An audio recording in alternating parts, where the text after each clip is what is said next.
Thank you so much for joining us. My name is Brittany Cleveland, and I am the Senior Manager of Partner Engagement here at College Greenlight. I am so happy that you guys are joining us for our hashtag Webinar Wednesday, which is a professional development webinar series for the college access and admissions community. That's the green community.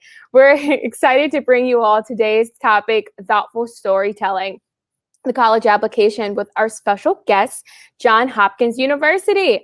At College Greenlight, we support over 1,400 college access counselors and 200 leading colleges across the country, providing free online admissions and scholarship resources for first-generation and underrepresented college-bound students. And if you're new to collegegreenlight.com, well, hello, welcome to the Green Team.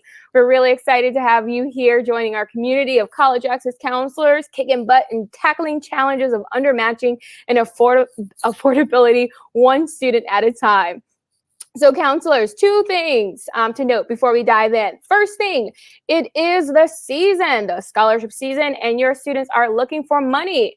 Well, College Greenlight is here to help.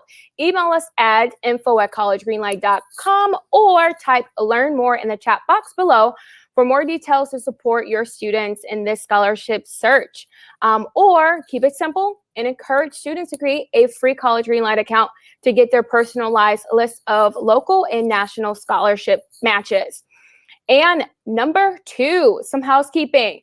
Welcome. This is Crowdcast. This is our webinar environment. You all can use our chat features to your right or bottom of your screen to add comments or ask questions. If you need to leave early, it's okay. We understand. It's busy. We will send the slides and recording for you all to review afterwards. We want you all to share with your students and your colleagues. Sharing is caring. And before you leave, please comment and complete our survey. And tell us how we're doing and what topics you would like to hear. All right, team, enough for the things to note. We are going to go ahead and start the show. Joining us today are Juliana Spadaro and Monica Herrera, the dynamic duo of Johns Hopkins admissions team. They're going to walk us through several essay extracurricular case studies and provide us with keen insights on what readers are looking for in essays and extracurriculars in the holistic reading process. And most importantly, they'll top us off with some best practices on how we as counselors can employ the art of storytelling to help them stand out in a very crowded applicant pool. So, hey there, team. Juliana, Monica. Hello, everyone. All right. It's your show. Awesome. Sounds great.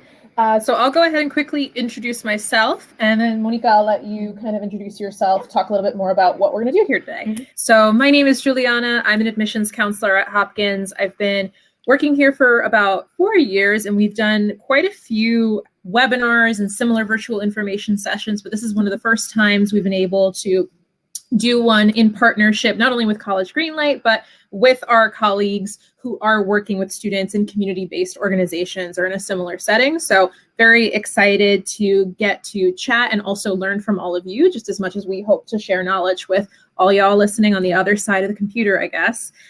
Today, we're really just going to talk through the different parts of an application, specifically focusing on where are the best places for a student to tell their story. So not just the achievements, the accolades, those are all awesome and we want to hear those too, but some of those more qualitative things that I know students sometimes are like, well, how do I talk about that? Where do I put that?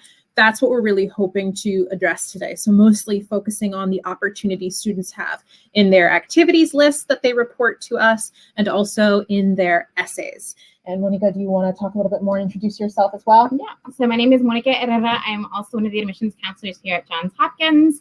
I help assist in creating this workshop. We first created this for students to help them get a sense of where they have power in the application to really tell that story of who they are. And since that is important to us in the holistic review process, is to get an understanding of the student as a whole in their entire story. And so I was also helping us and assisting and kind of making this as something that can be utilized by the counselors to help advise their students throughout the process of where they can have their voice and really be heard in the different parts that they might not even think is in there. They might just think it's limited to those essays and what those essays need to be saying to us, and expanding beyond to where that story kind of strings throughout the application. And so our goals are to help students feel that empowerment of understanding that they have a unique story, and every part of that story is what the admissions counselors want to hear. And so understanding what's important in that story, which is everything. So how do we get it into the application? And not minimizing the things that they're doing through their day-to-day lives. Because for them, it's their day-to-day lives. So it's pretty standard. I just wake up, brush their teeth, brush their hair, go to school and do it. But for us, it's definitely extraordinary and unique. And we want to help students have that power to really tell us that through these different parts of the application. So I'll turn it back to Juliana so we can start talking about what that looks like. All right. So for most of the rest of our conversation today, just so y'all know what to expect next, we are going to be turning over to some PowerPoint slides that we've prepped. We're going to just kind of quickly orient ourselves on what are we talking about within the kind of realm of holistic review. And then we'll also walk you through some excerpts, like mini case studies, basically. We have 2 sample activity lists that we're going to compare and contrast. And we also have 2 excerpts of fabricated, but very close to what we see in the application process essays. So they won't be the full essay, just a couple paragraphs so you can kind of get a sense of the themes, and we'll walk you through exactly what we're going to be thinking about when we get there. But now we're going to go ahead and turn it over to the PowerPoint. So I'll just be sharing my screen with y'all. If you want to follow along, now is a good time to maybe download the PowerPoint, and we're going to take it right from the top. So again, really the theme today is focusing on how can we empower students to tell their unique story in the college application process. And of course, there are many different components of the application, especially for schools like Hopkins that practice holistic review. We are looking at every single piece of the application. But the ones that we're going to focus on today are going to be, again, the activities list, the things that a student lists out and tells us that they are doing outside of the classroom, and their essays. And today we're going to be focusing primarily, almost exclusively, on the personal essay, just because that is a little bit more common and widespread across different universities. Of course, some don't. Some have supplemental essays like we do, but the lessons that you're going to learn and take away from this, I think, are still applicable to all different kinds of essays. And I know we were even talking before, I think there are lots of other places where your students can take these skills, even if they're not applying to schools that practice holistic review. So students applying to schools that might not fall within the highly selective realm, or students who are applying to scholarships, are looking to be awarded scholarships from their universities. The skills that we'll be talking about today will be helpful for all types of students. And we do want to take a moment to talk about, even though we will be focusing for the purpose of this webinar and for time's sake on these 2 application components, there are other spots in an application where a student has power to have their voice come through that they might not, or us on our side, or counselors might not think are ways that they have that power.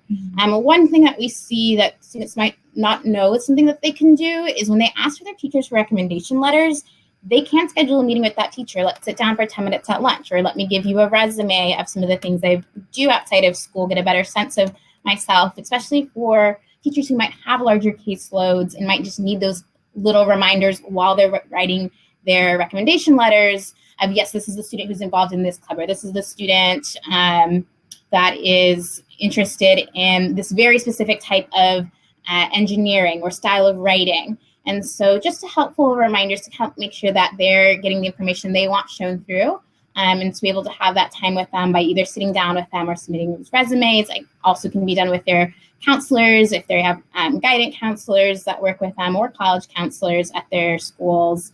But even in the interview process too, understanding to talk about their experiences in a thoughtful and meaningful way will also be helpful to that. All right, thank you.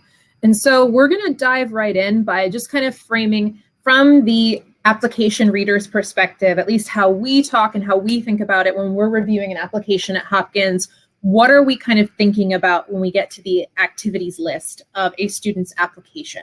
So I think first and foremost, how I always phrase it, certainly to students, is when you're not in school, what are you doing? How are you spending your time? What's important to you? And I intentionally like to keep that as broad as possible, because one thing we love to encourage students to do is don't limit yourself to what you think belongs in the activity list or you think we will find impressive.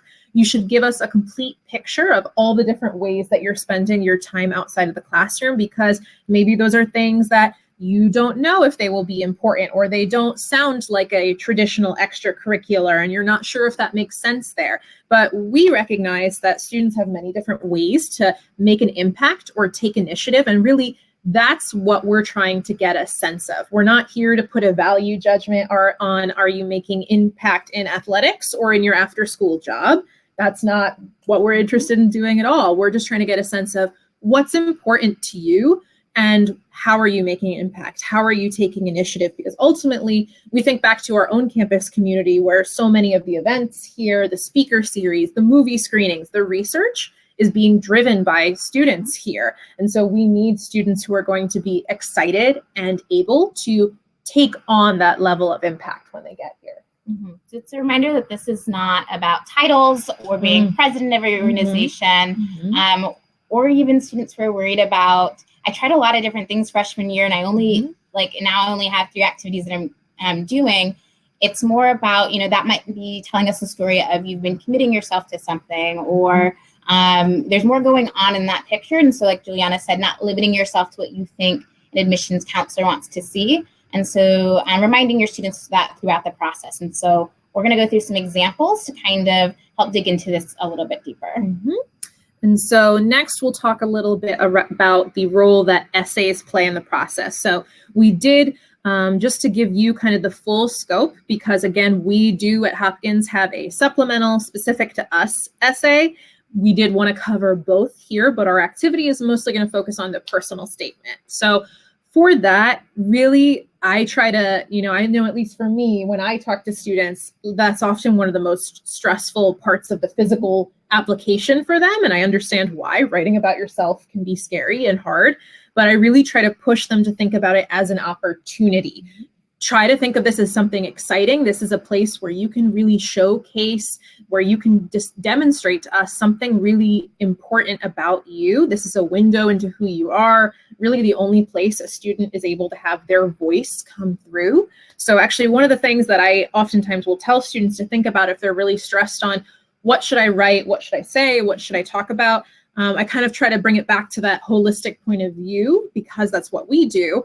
If you looked at all the pieces of your application together, if you put your transcript, your this, your activities, your that, all together, what would those things say about you? Is something missing? Is there something else you'd want the person reading your application to know about you? That might be something to consider for the personal statement.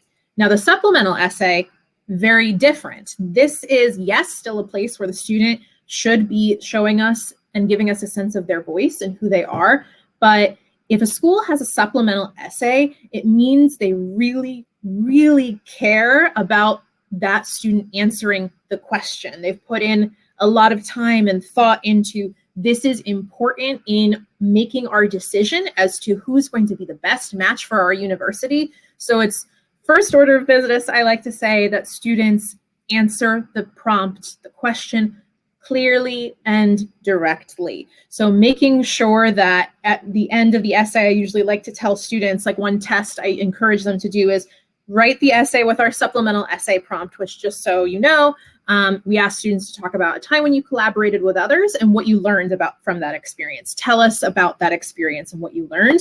I'll often tell them after you write it, give it to someone. Don't tell them what the prompt is, and see if they can correctly guess what the prompt is. Because if they read your essay and they're like, oh, it's about, clearly you're talking about a time where you had to be a leader or you had to problem solve. Those are not bad things. Those are wonderful qualities, but there might be other places in the application, which is kind of why we're talking about this entire topic today, that might be more effective or appropriate for those things. Whereas in the supplemental essay, if a school is taking the time to add in that question and also to read your essay, it means they really want to hear what you have to say about that question in an authentic way. And I think authenticity is key. I know I've gotten the question a lot, and I'm sure any of y'all who worked on our side of the desk have gotten this question from high school students. What is the best essay you've ever read? And my answer is always students who write in their own voice, because it allows them to get their thoughts through more clearly. And that's what we want, is to get to understand them more. And the clearer the message is, the more we can learn about the student. So writing in an authentic voice, not in what they want us to see. I'm not using that thesaurus next to them, or let me demonstrate my creative writing skills and write a poem if I'm not a poet and I'm really a short fiction writer, or I'm not even that type of writer. So I think authenticity is key. But we will talk a little bit today about how those essays can be a leveraging point, to the point of Juliana saying that thinking about the application as a whole, what can you use to fill in more of your story with that essay? Absolutely. So now we're going to get ready to dive into our little mini case study activity, if you will. So basically what we're going to do now together, we have prepared 2 mock activity lists for you to review and 2 excerpts of mock personal statements. And the things we want you to keep in mind as we go through these things. So we'll first go through both activities lists.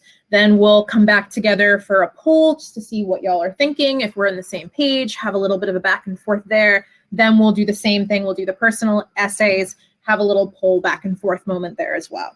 So the big things that we want you to think about when you're looking at the activities list, what gives us more context for the students' impact and initiative? So thinking kind of really very much how we do in the reading process. It is not, and really should not be, what do you like better? What is more impressive? What gives the person reading the application the most context for the student's impact and initiative? And then for the essay, which one gives us a better sense of the skills or qualities that a student can add to our community? So not necessarily which one is most beautifully written, which one is worthy of publishing. That's not what we're trying to do here. We're trying to use these things as a way to learn about students. Good. All righty. So we will leave this one up for a little bit. So we will go ahead and keep this up. This is our first activity list. So we'll give y'all a minute or two. We'll kind of be quiet here as well, so y'all can read and focus up, take notes, whatever you need to do. But we'll start with one activity list, and then we will go on to the next one.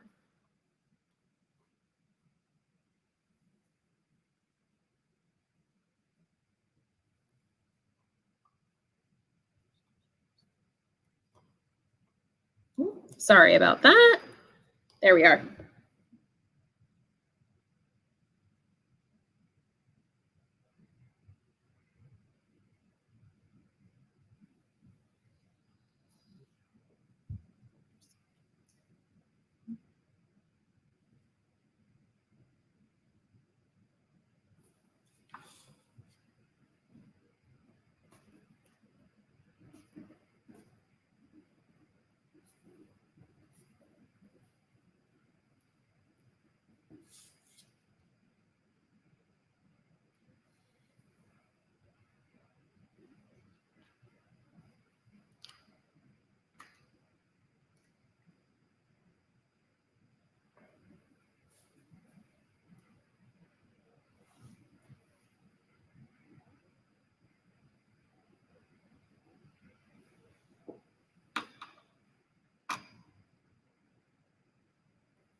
All right, so we'll give y'all maybe 30 more seconds. And again, don't feel like, it's okay if you don't get to every single word or every single activity. Again, you're thinking about, is this student, the way that they're talking about and conveying their involvements, what's important to them, are they effectively telling us the impact or initiative they're having?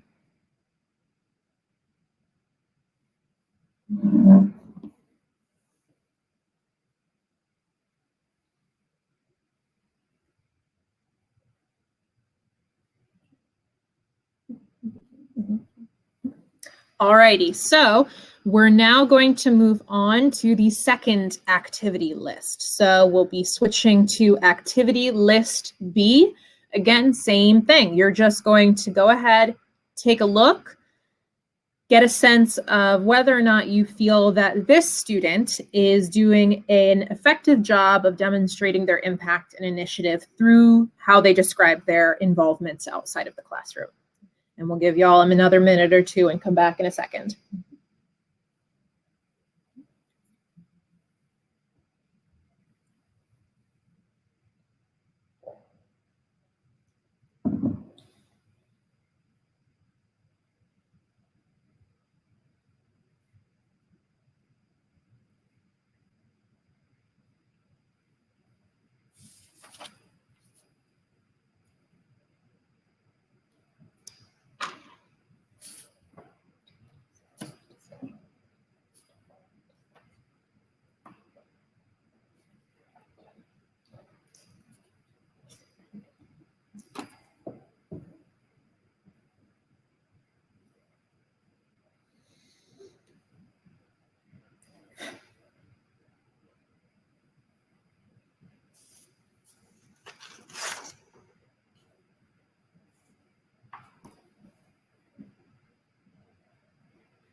All right, and we'll give y'all about 30 more seconds to wrap up any thoughts, notes you might be taking on this activity list.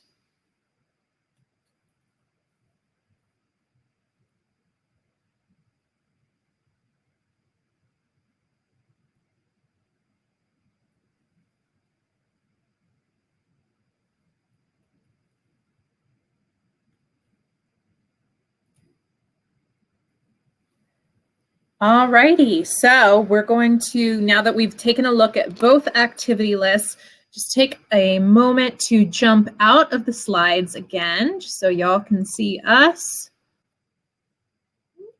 Just give me a moment. There we go. All right, and we're going to go ahead and launch into our first poll of today, just to kind of take the temperature, see how we're all feeling, and what we think so far. So, if you have not already, in the poll section, you'll see 3 questions for the activity list. So question number 1 is asking you which activity list used the limited character count most effectively. So that's something I know students, many of them are thinking about, asking us about. There's only so many characters. How am I supposed to convey to you what I'm doing and what I'm involved with? So which activity list did the most effective job of using every character? Number 2, which activity list did you feel like had a more complete story of the student? And then also, which activity list overall is more successful in kind of conveying what this student is trying to get across?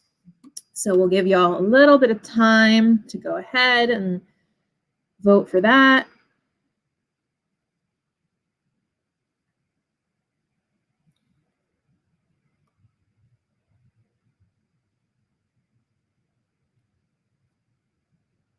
All right, so we'll go ahead and share some of our thoughts right off the bat. So Monica, do you want to take us away and kind of some of the initial thoughts you had looking at both of these activity lists? Mm-hmm.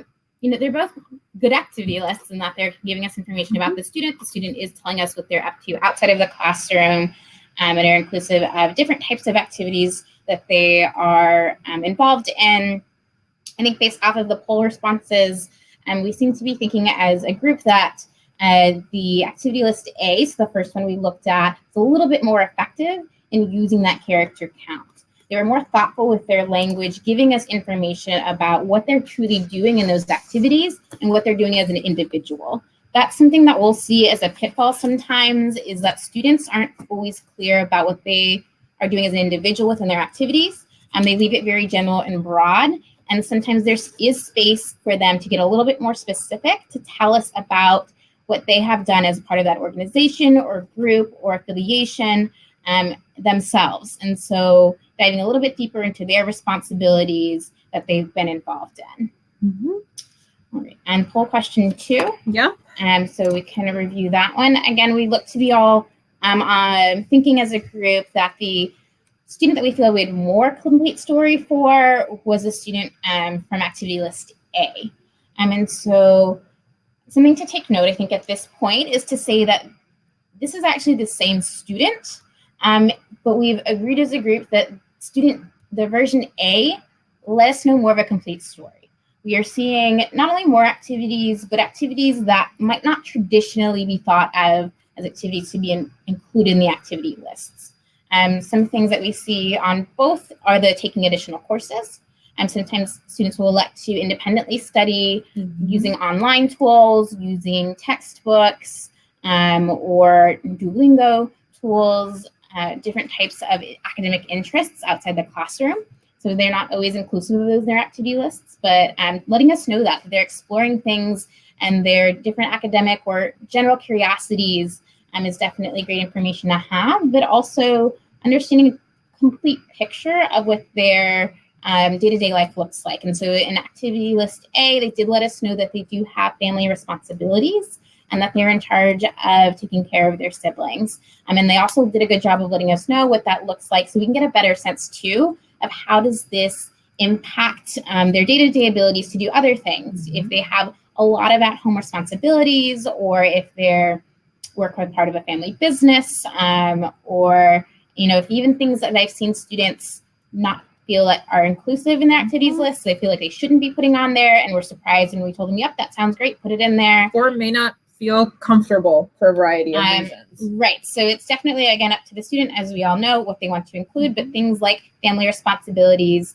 religious time commitments, if they're heavily involved in their religious organizations, or cultural practices are things that students don't automatically think about putting in there. And so working with them to find ways that if they are comfortable putting them in, how they can demonstrate to us by being thoughtful about what they're writing in this space, of getting a better sense of what does their day-to-day life look like? How are they interacting with the community around them? And the only other thing I will add too, because I know whether it's folks who are working with students themselves, especially kind of, again, offering that highly selective perspective here, how do I distinguish myself? Obviously, what I always say to them, and this is the truth, when a school practices holistic review, there truly is no one single thing that is going to, make or break the situation for a student. But there are ways that students can show us how distinguished and how accomplished their achievements are. So the one quick example I'll just point out, if you are looking at the PowerPoint, which again, you should all have, you're able to download it. In activity list A, when the student talks in version A about Science Olympiad, they actually say, I competed in and placed in the top 20 in the state of Science Olympiad. Whereas in activity B, the student notes, I've competed at regionals and states. Both are impressive accomplishments. We still are able to get a sense of, okay, this is a student who's clearly has a high level of commitment in Science Olympiad. We understand what Science Olympiad is. That indicates that the student is intellectually curious. They want to pursue that. But even just having, again, that extra use of every single character and word to show us that, okay, not only is the student kind of moving into this higher level commitment and higher level impact within the group, they're being recognized for that outside of their school and at the state level. That is really a distinctive honor and excellence that's really exciting for this student. So just subtle things like that, which I know many of us wouldn't even think like, oh, that's such a subtle thing. But when you kind of think on the other side of that can actually be, something that is great evidence that we'll then be able to use in the committee room process to not only say, oh, yep, this is a competitive Science Olympiad student. This is one of the top 20 Science Olympiad students in the state of XYZ. Right. And those small distinguishments don't even have to be something like that, like an accolade. Yes. It can be, for example, this in the PowerPoint, if you notice the section where the Children's Science Museum volunteer. Yes. In version B, they're very general about their volunteering. I volunteered at my local museum, helping at the information desk and on museum day. Whereas in version the activity list A, they've told us they're assisting at the information desk and managing a station for museum day. And so telling us a little bit more about what they're doing that they're not just there and present on museum day, they're actually there and running a full station for it. Gives us a little bit more about what they're doing. And again, that's kind of setting that distinguishment of what have you done as an individual. It shows us some more characteristics about them. It shows us, even things like the museum felt comfortable with putting them in that managerial role. High level of responsibility. Exactly. So it gives us a little bit more information about them, and digging in deeper to what made them an individual, what sets them apart from any other volunteer there is that they're able to give us that individuality that distinguishes them. It shows us some more characteristics of them. Absolutely. All right, so now we will jump back into the PowerPoint. Just give me a moment to share that with y'all again, and we will dive right into our essays. So again, very similar. I'll bring back up the kind of what are we thinking about before we dive into these. So again, these are mock personal statement excerpts. So these are not real essays, but definitely, and neither were the activity lists, but based heavily on things we've seen in reading. And these are excerpts of the personal statement. So if you're like, wait a minute, this is not a complete story arc, where's the ending, where's the conclusion? Don't panic. It's just an excerpt for the sake of time.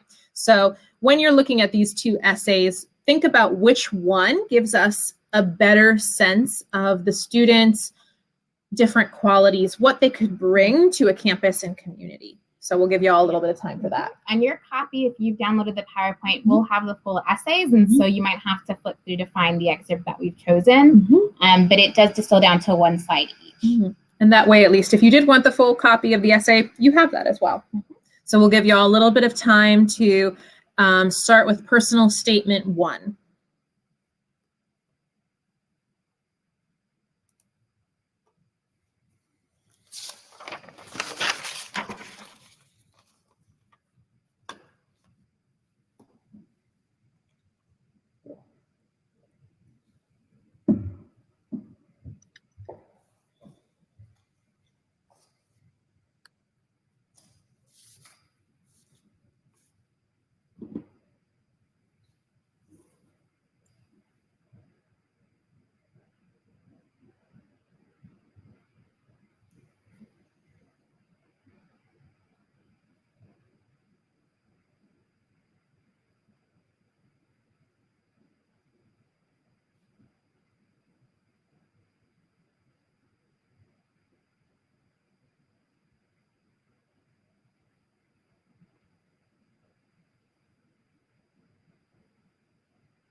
All right, we'll give y'all about 30 more seconds. So again, you'll have the full essay. We're just looking at this excerpt right now. It's about the first 2 paragraphs of personal statement 1. So a couple more seconds.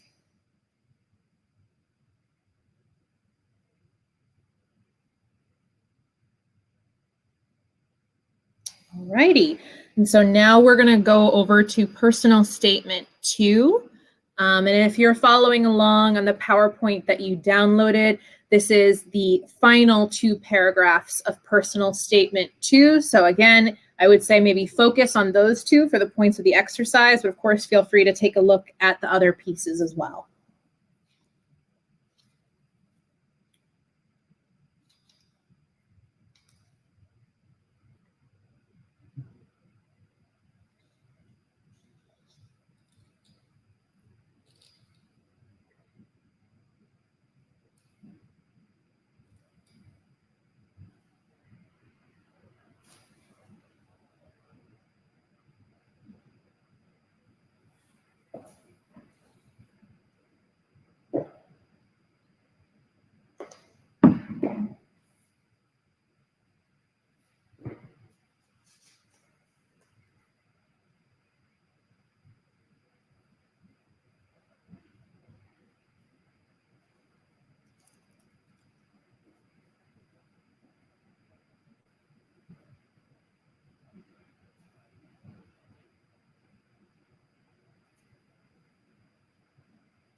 All right, and we'll give y'all 30 more seconds. So again, if you haven't already, I would definitely say at least take a peek at these 2 paragraphs up on the screen, or if you're following along on the downloaded PowerPoint, the last 2 paragraphs. And just like before, we'll come back together for some polls and some conversation.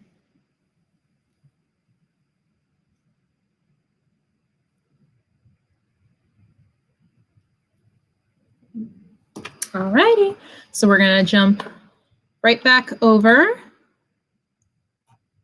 Here we are. All right, so we'll go ahead and take a peek at the polls. And if you haven't gotten a chance already, please take a look at the first personal statement and second personal statement polls. So there are 3 questions for each essay. They're the same questions.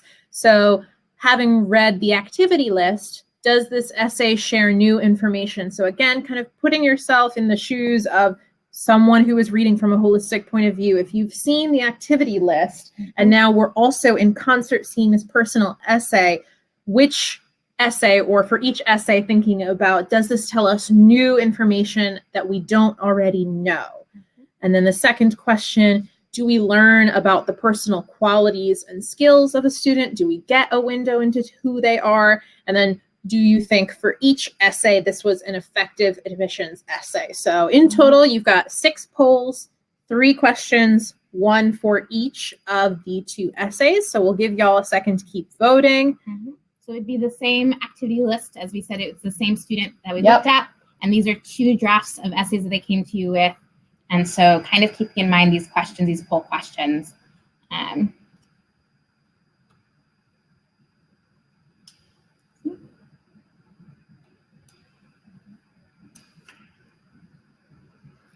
Okay, so if you haven't voted and want to vote, definitely go ahead, cast your votes now before we start to dive in on what folks are thinking.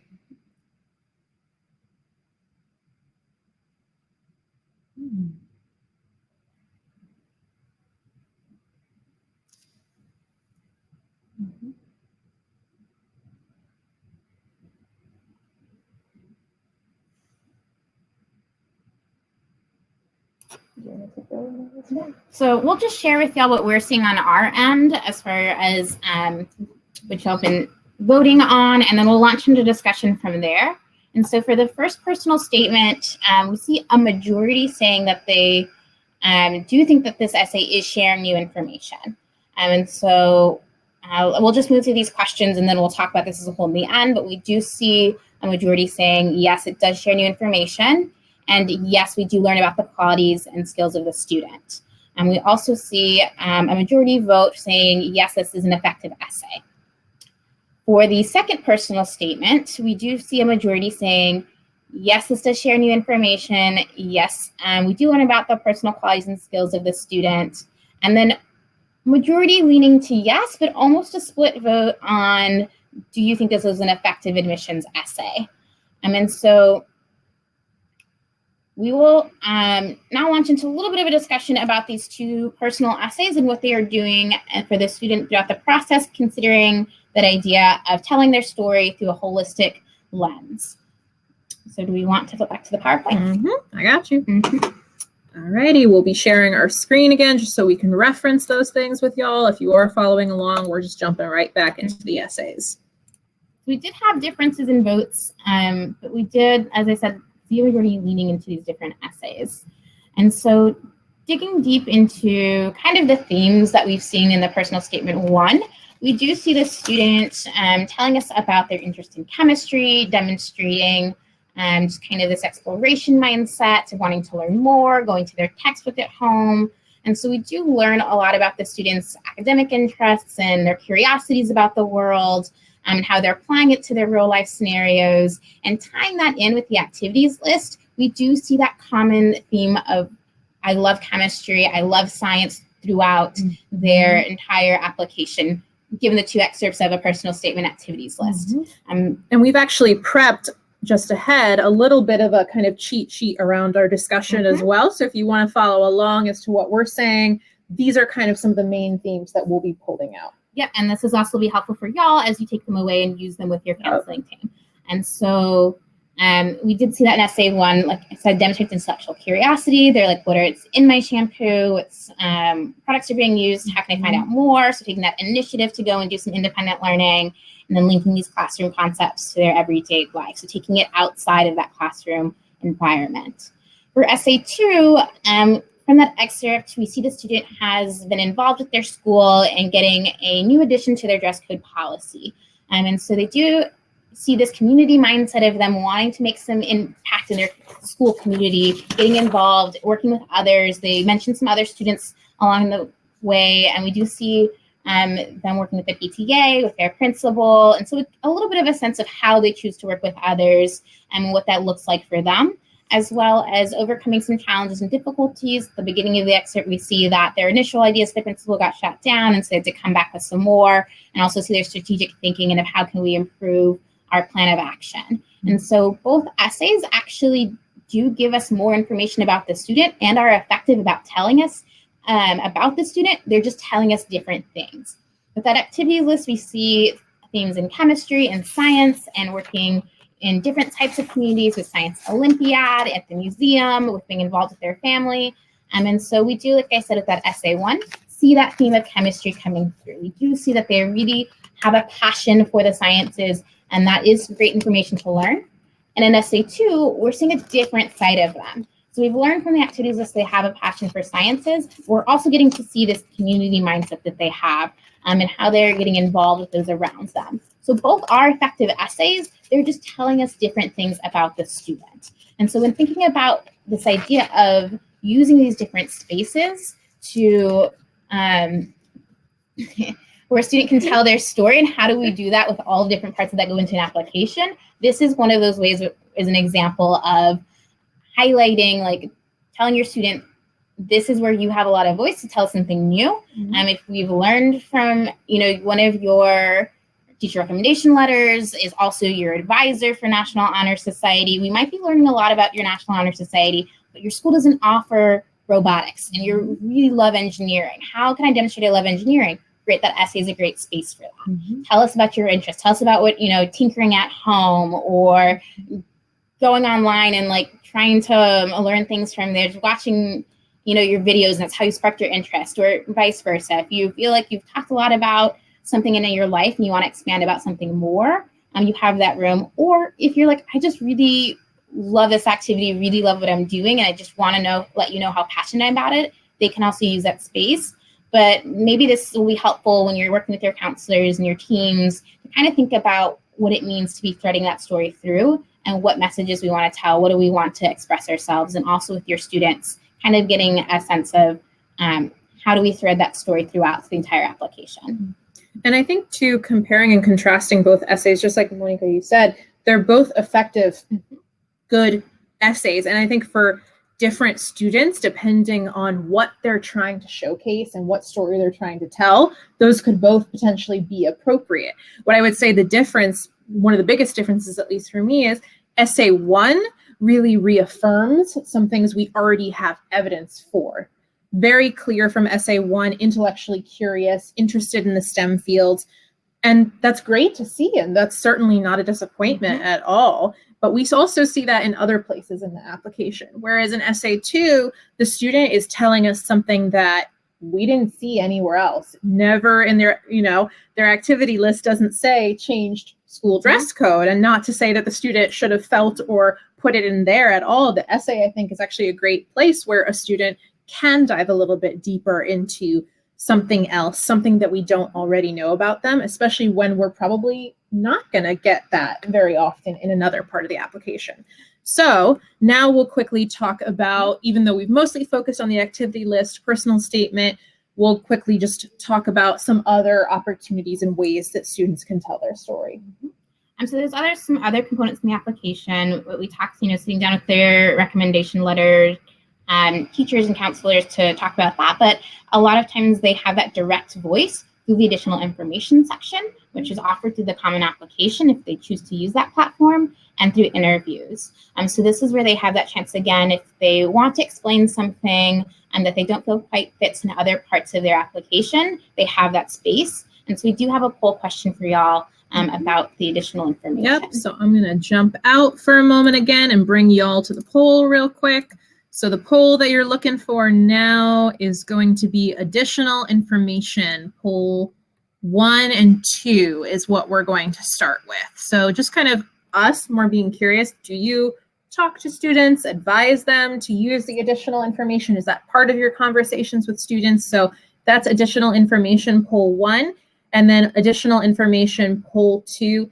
What do you think should not go into the additional information? So again, kind of with the theme of there are some parts of the application that are better suited to telling certain parts of your story than others. So what maybe are things that are not as effective or helpful to someone reading an application in the additional information?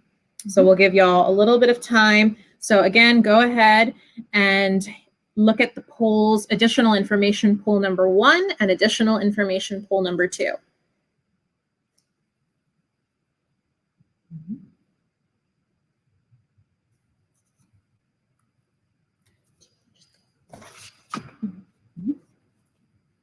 Great. So we're going to jump back and let's look at while y'all are still voting, feel free to send them in. It does look like a lot of y'all do utilize the additional information section and advise your students to utilize it through their application process while they're crafting their application. And looking into what we think might not be the best fit for using the additional information, we do have some votes for grade explanations. When it comes to grade explanations, if it's usually helpful to give us some context around a grade, especially if it's a grade that kind of is an outlier on their transcript. If it was they endured a family hardship, if they had a medical leave or something like that, it does give us that additional information. We might get it from a counselor, we might get it from a teacher. They can have the room though to tell us that, but it's walking. I know students really do ask that question of walking that line of how do I make it not sound like an excuse? And it's just kind of, again, to give us a more context. It's not to excuse away a grade. It's not to try to kind of shove it under the rug. It's to just give us context around it so that we don't have questions of where did this grade come from? It doesn't look like the rest of their transcript or something going on during their spring semester of junior year. It just lets us give that a little, again, more of their story that we can use when looking over their application. Additional explanation of clubs. We do have some votes for that. It's okay if if there's a couple of things that they want to put in there of like, this is a club specific to my school. We call it the Gophers Club. And like, what does that mean? And it's like, oh, our school mascot is the Gophers. And like, this is actually like our student ambassador network. And like, if they want to give us that information, that can be helpful. But again, walking that line of like, I'm not going to write you in a whole other resume in this section. If I want to attach resume, I can do that. But if I want to just give you some more information about my clubs, here they are. Family circumstances, if it is something that they feel is necessary for us as admissions counselors to have throughout the process of understanding what's going on within their family context. Again, we do love context. It gives us more of that story. It's never there to hurt a student. It just gives us more information to understand what does their life look like, how have they gotten to where they are, and understanding a little bit more about that story they have. School commute information, that's always helpful too. If they do have that longer commute, if you're looking at, students, we've seen students who have an hour commute, even 2-hour commutes, or maybe if they're volunteering or their internship is a couple hours away, that's never hurtful information. Again, coming back to that context. Additional writing sample, that's where the majority of y'all's votes are. And yes, that is something that if a student wants to include it, absolutely they include what they'd like in their application, but not always the most helpful. I would agree. All right. Okay. And now for our last poll, and because we only have 10 minutes left together, we want to start to move into a little bit more of answering y'all's questions. So last poll, how familiar do you feel with Hopkins admissions and financial aid? So just let us know where you feel like you're at. We are not, just for the sake of time and because we want to answer your questions, we're not going to walk through. You might notice, wait, there are a couple more slides. Those slides have a lot more helpful information on deadlines, campus visit options, on our website, what pages might be helpful to you. So definitely please reference them, take a look at them. But for the sake of time, we're going to dive right into the Q&A after we take a look at this poll. And so, which is exciting. It seems like there are quite a few people who maybe are a little bit more new to Hopkins and are here to learn more. Probably. Give a couple highlights before moving to the Q&A. Yeah. Just since Of those last couple things. Yep. So just to kind of sum up those last couple slides, if you're taking a peek at them now, so one of the key things to know are application pathways and deadlines. So here at Hopkins, for first year students, we offer early decision, just one, not a two, just one. And that is the binding one, not early action. And then we also offer regular decision. So for us, early decision is typically November 1, regular decision January 2. So we are deep in the thick of reading, which is an exciting period of time, but we're not quite done because we also have our students who will be applying for transfer admissions as well, and their deadline is March 1st. We accept both the Coalition and the Common App. We have no preference whatsoever. And you'll also see there some helpful information about how to continue connecting with us. So you'll have our website, you'll have our student blogging site, and also some more information about how to visit Hopkins. And then before we jump into the Q&A, since we know many of us are a little bit newer to the Hopkins application process and to our financial aid offerings, we did also just want to note, now that we've talked a little bit about holistic review, highly selective, that we are also committed to making the Hopkins experience accessible to all students from all socioeconomic statuses and backgrounds, because as a liberal arts school, as an extremely innovative and exciting place to study, we know that to have a liberal arts experience, we need students from all different types of experiences, perspectives, and backgrounds to be represented and on our campus. So we keep financial aid pretty simple. We want to make this place accessible for all students. So that means that, one, we meet 100% of every admitted student's calculated financial needs. So whatever the student's financial aid application tells us that they would need to make this happen. So filling out the FAFSA, CSS profile, tax returns from 2 years prior, we pledge to cover 100% of the rest. We are also need blind for our students who are U.S. citizens, permanent residents, DACA, or undocumented students. We are need aware for our international students, so just keep that in mind as well. But finally, we are also, when we meet that 100% of demonstrated need, we are doing that without loans. So what that means is admitted students at Hopkins, they have the potential to graduate debt-free thanks to the work of many amazing alumni, one of them being Mayor Michael Bloomberg, really contributing to the future success of not only our students here academically, but with the potential of being able to graduate debt-free, being able to not have every door open to them while they're here and after they graduate. So you'll also see some information in those slides about our net price calculator, and where you can learn a little bit more about how students can look into financing a Hopkins education. Yeah, so the next couple of minutes, we'll take some time to answer any questions you'll have. We do, looks like we have a few on here. Okay, how do students prioritize which activities to highlight when there's a limited number of slots? So do you want to take this one? Do you want me to? Go ahead. Yeah. All right.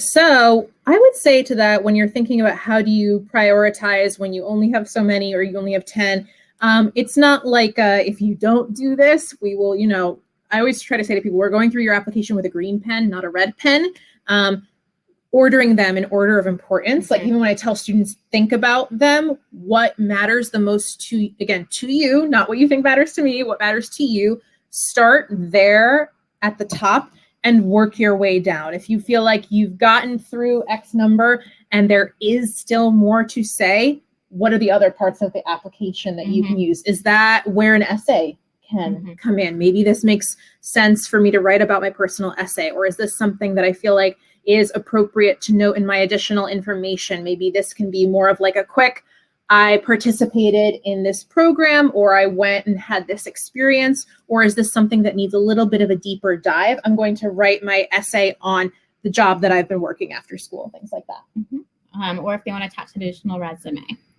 All right, so we do have a question about mental health. So if a student's greatest challenge in high school has been mental health, should they write about that?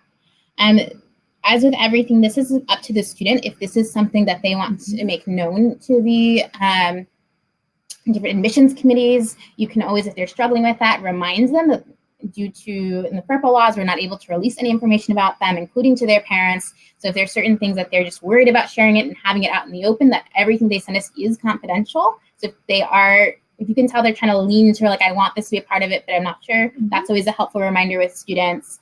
And again, it's just that student feels like it's a necessary component if you think it will help give context to their high school journey, to, what their transcript looks like, what their activities list looks like. If it's something that really has been an impactful part of their life and they want to even write their full essay about it. If they feel like that's something that is helpful for an admissions counselor to have information about, if that is a story, a part of their story that they want to be sharing, and that's definitely something, again, we're not looking to ever that red pen, it's not going to be something that hurts their application. It just gives us a little bit more insight into them, and making sure that we have that context when reviewing things like their activities lists and their transcripts and their recommendation letters.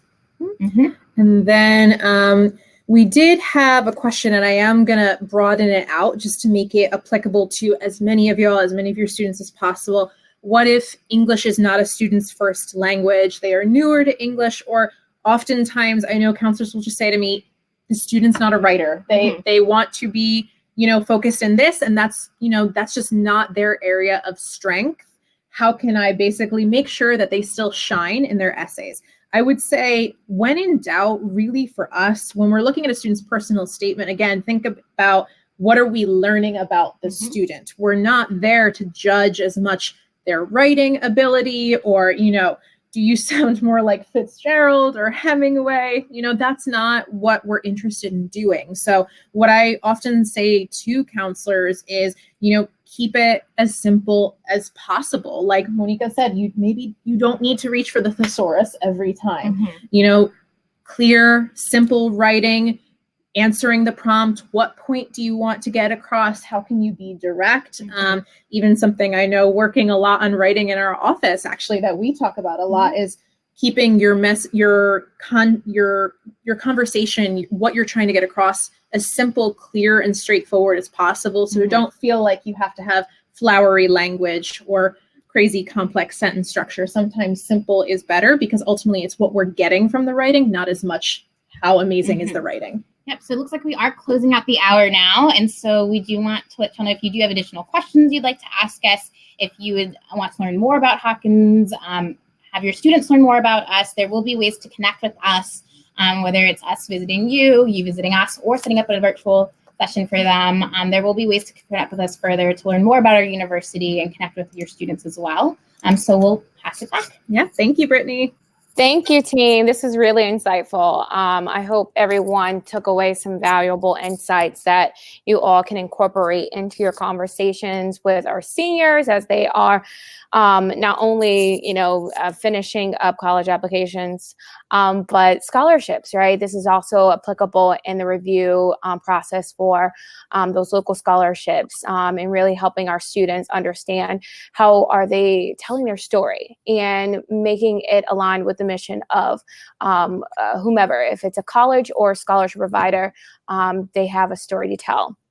A couple of things I also wanted to know, if we didn't get to your question, as our team said, we will be sending over the questions to them and see if they can provide any insights and thoughts, and we'll follow up in writing.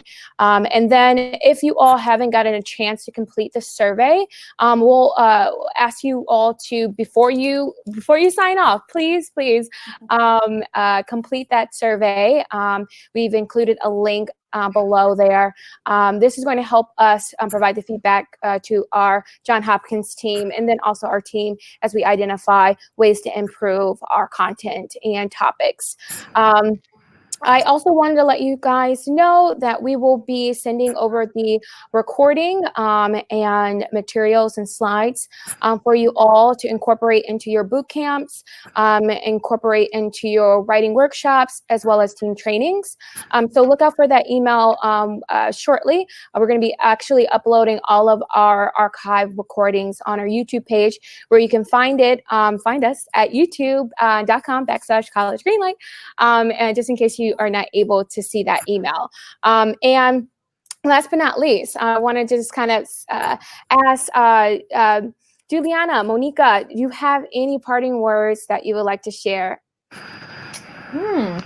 Yeah, I mean, I think really, I mean, I know I'm definitely kind of preaching to the choir here, but I think the whole big theme of what we're trying to talk about today is like, and even sometimes when I'm talking to students, like, take up space, like not only just like, you know, like everywhere in your life, but like in your application more than ever, take up space, not just like in terms of words or characters, but like think about who you are. What are the stories that you're trying to get across? Because this is the time and you have the space and the opportunity to share those things. So as much as you feel comfortable or makes sense for you as a student, I always like to say to them, you know, find that space that you need to take and really tell what you need to tell. And we're really hoping that this does give y'all some material and some language to help with your students. We know, again, we're preaching the choir. Y'all know how amazing and awesome your students are and everything that they have to offer for all of our different college communities. And so we're hoping that this did give you some takeaways that you're able to utilize with your teammates and with your students. Thank you all so much also for joining us. We really appreciate it. Yes, thank you, everyone. And we hope you enjoy the rest of your evening or afternoon. And look out for more webinars to come with our partner colleges. Thank you so much, Johns Hopkins, Juliana, Monica, for putting in the work. This is a very busy season for you all. But just to let our counselors know, they have been working on this for the past 3 months. And so I hope you all can appreciate this, and thank you for being a part of the Green Team. You're all so welcome. Thank you for having us. Thank you. Yes, and sharing is caring. Definitely forward this over to all of your students or colleagues. Thank you so much. All right, we're signing off. Take care. Bye, y'all. Bye, everyone.